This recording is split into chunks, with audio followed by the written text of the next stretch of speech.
toutes et à tous, je m'appelle Véronique Lévy, je suis la directrice du Spa des Capucins à Montauban. Aujourd'hui, je vais vous parler de la caméra biométrique qui nous sert à faire les bilans visage. J'ai la chance d'être confinée avec mes deux nièces qui vont me servir de modèle à tour de rôle. Donc, cette caméra biométrique, la biométrie, c'est la mesure du vivant. Ça veut dire que ça va mesurer les caractéristiques de votre peau qui la rendent unique et nous permettent de beaucoup mieux choisir les soins et les produits à utiliser. Donc, la peau, c'est comme une trame de gaz.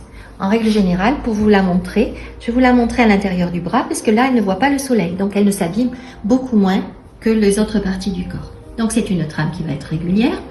Elle est témoin des fibres de collagène et d'élastine. Elle doit être épaisse.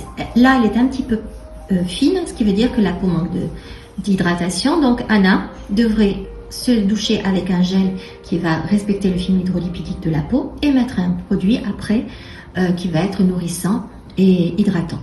Donc, au niveau du visage, là, la peau est toujours exposée au soleil, aux intempéries, à la pollution, etc.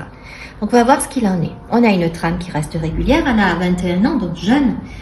Elle n'a pas encore commencé à vieillir, donc pas de problème de peau, de structure de peau. Par contre, ce que l'on voit, c'est des petits vaisseaux dilatés. Donc, une fragilité capillaire. Il va falloir la traiter lors des soins et choisir des produits qui seront adaptés aux peaux sensibles et déshydratées. Je vais continuer avec un travail. On va rechercher son taux de sébum. Ça va être une valeur importante parce que ça va nous dire si son film hydrolipidique est bien structuré. On va prendre cette valeur au niveau du front et au niveau des joues.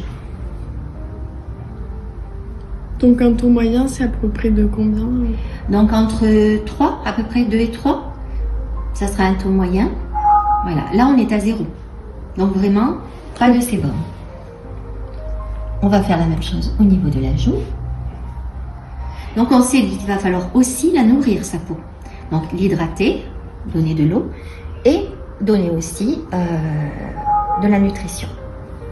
Je vais continuer en cherchant son taux d'esquamation. C'est une valeur qui va être vraiment importante parce qu'elle va être témoin de sa turnover cellulaire. Qu'est-ce que le turnover cellulaire? C'est la façon dont les cellules vont monter de la membrane basale de l'épiderme, là où elles naissent, jusqu'à la surface où elles sont kératinisées et s'exfolient. Si elles restent collées à la surface de la peau parce qu'elles vont être trop sèches pour pouvoir s'évacuer, s'exfolier naturellement, eh bien ce turnover cellulaire va se ralentir.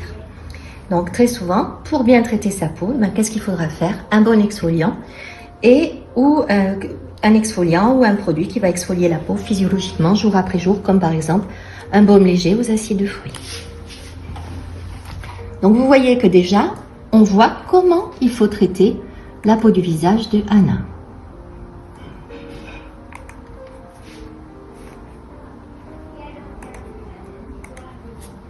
Donc on a un taux qui est moyen. Ce qu'il y a de noir est bien. Plus ça va du jaune vers le rouge, plus on va avoir des cellules mortes. Donc, c'est pas trop mal. Pas de problème particulier. Il va falloir quand même, on devrait être à la normale ici. Il va quand même falloir exfolier sa peau un petit peu plus. Donc, pour Anna, on va arrêter là. Mais on pourrait de la même façon continuer en mesurant le taux de rides, le taux de taches, le taux de toxines, de façon à pouvoir traiter la peau dans son ensemble. Je reste à votre disposition pour tout renseignement complémentaire, sachant que nous offrons ces bilans visage et ça vous permettra de voir que votre peau est peut-être pas celle que vous croyez et donc d'utiliser des produits beaucoup plus adaptés. Je vous dis à très bientôt. Au revoir.